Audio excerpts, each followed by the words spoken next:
안녕하세요. 오늘은 11월 7일 연중 제32주간 월요일입니다.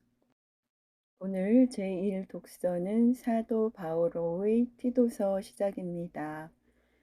나 바오로는 하느님의 종이며 예수 그리스도의 사도입니다. 내가 이렇게 부르심을 받은 것은 하느님께 선택된 이들의 믿음을 돕고 신앙에 따른 진리를 깨우쳐 주기 위한 것으로 영원한 생명의 희망에 근거합니다. 이 영원한 생명은 거짓이 없으신 하느님께서 창조 이전에 약속하신 것입니다. 사실 하느님께서는 제때에 복음 선포를 통하여 당신의 말씀을 드러내셨습니다. 나는 우리 구원자이신 하느님의 명령에 따라 이 선포의 임무를 맡았습니다.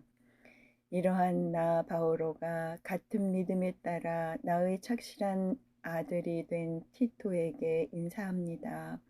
하느님 아버지와 우리 구원자이신 그리스도 예수님에게서 은총과 평화가 내리기를 빕니다. 그대를 그레타에 남겨둔 까닭은 내가 그대에게 지시한 대로 남은 일들을 정리하고 고을마다 원로들을 임명하라는 것이었습니다. 원로는 흠잡을 데가 없어야 하고 한 아내의 충실한 남편이어야 하며 자녀들도 신자이어야 하고 방탕하다는 비난을 받지 않아야 하며 순종하는 사람이어야 합니다. 사실 감독은 하느님의 관리인으로서 흠잡을 데가 없어야 합니다. 또한 거만하지 않고 쉽사리 화내지 않는 사람이어야 합니다. 술꾼이나 난폭한 사람이나 탐욕스러운 사람이 아니라 손님을 잘 대접하고 선을 사랑해야 하며 신중하고 의롭고 거룩하고 자제력이 있으며 가르침을 받은 대로 진정한 말씀을 굳게 지키는 사람이어야 합니다.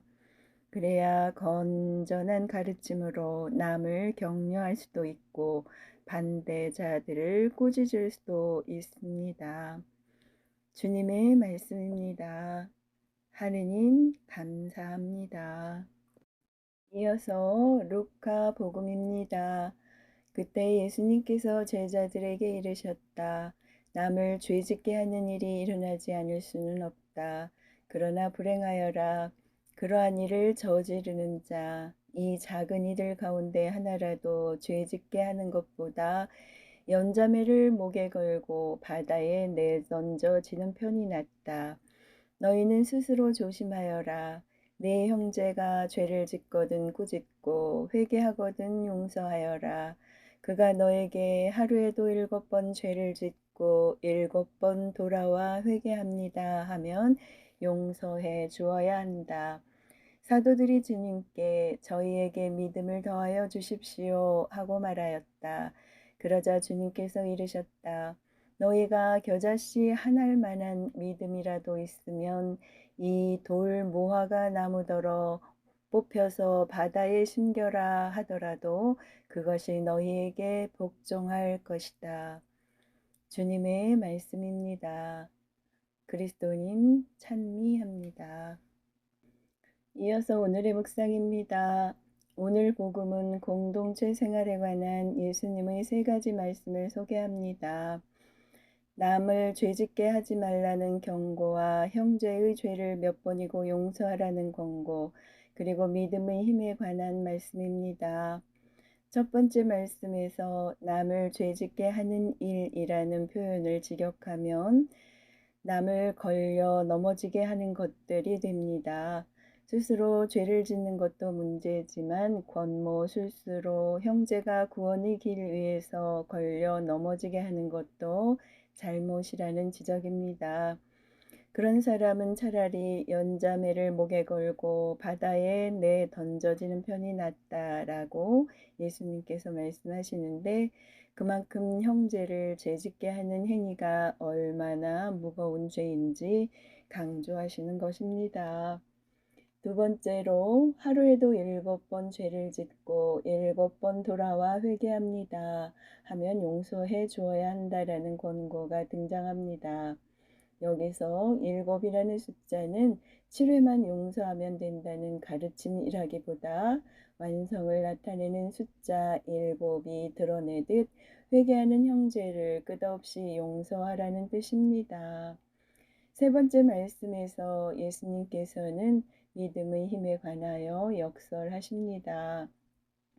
너희가 겨자씨 한 알만한 믿음이라도 있으면 이 돌 무화과 나무더러 뽑혀서 바다에 심겨라 하더라도 그것이 너희에게 복종할 것이다.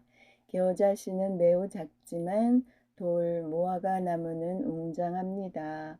그만큼 작은 믿음만이라도 간직하고 있다면 그 믿음으로 공동체 안에서 큰 일을 실현할 수 있다는 의미입니다. 우리가 속해 있는 공동체는 저마다 여러 문제를 안고 있습니다. 가정 공동체, 직장 공동체, 본당 공동체가 구원의 길 위에서 바로 설 수도 있도록 예수님의 세 가지 말씀을 새겨보면 좋겠습니다.